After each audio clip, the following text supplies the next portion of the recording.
Has it ever happened where you're going through your book and you realize, huh, that's a rule? Well, that happened to me recently, so let's check it out as we go beyond the screen.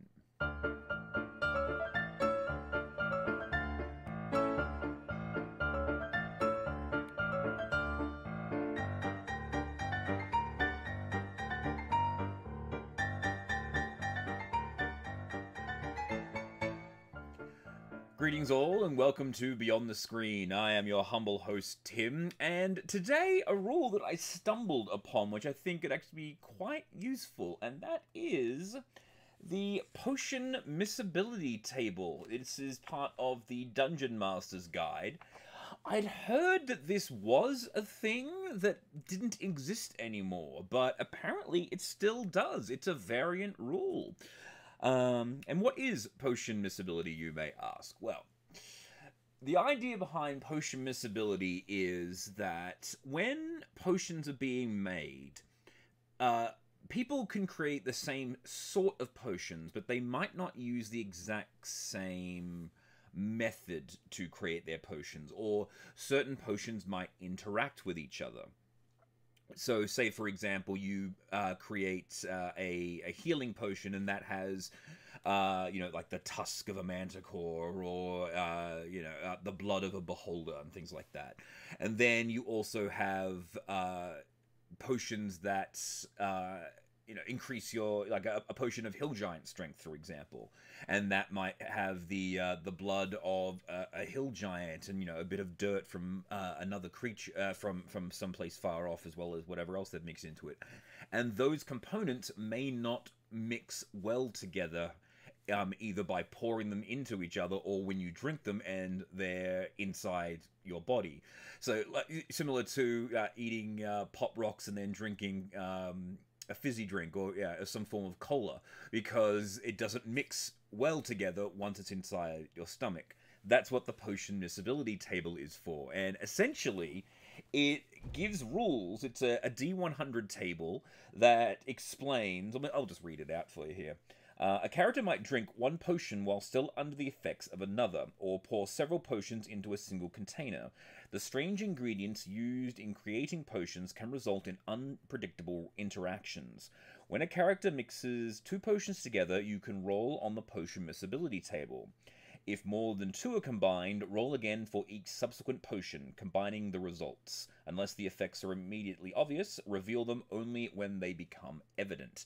So, this is something that you can do as a DM. I don't think I've ever come across a situation where this would ever happen, unless you decided to do it with two healing potions, because for the most part, at least in my games, in my experience, potions don't tend to get back down done back to back. But I think this is a kind of rule where, because it is such a rare occurrence, it's almost a rule that you really should utilize, because the results are really hilarious.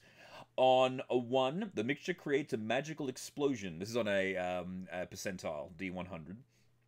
The mixture creates a magical explosion, dealing 6d10 force damage to the mixer and 1d10 force damage to creatures within 5 feet of the mixer. So you could drink two potions and suddenly, boom, you explode from the inside. And the funny thing is that you could potentially survive this. So rather than actually explode, you explode, and out of all your orifices, flame comes out in the form of force damage. So hilarity can ensue. 2 to 8, the mixture become an ingested poison of the DM's choice, so these two elements did not mix well together.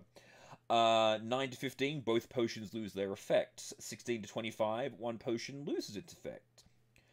26 to 35, both potions work, but the numerical effects and duration are halved. A potion has no effect if it can't be halved in this way. So, say for example, you drank two healing potions back to back, getting in that result, then the number of hit points is halved, so they have less effect. 36 to 90, both potions work normally. 91 to 99, the numerical effects and duration of one of the potions is doubled.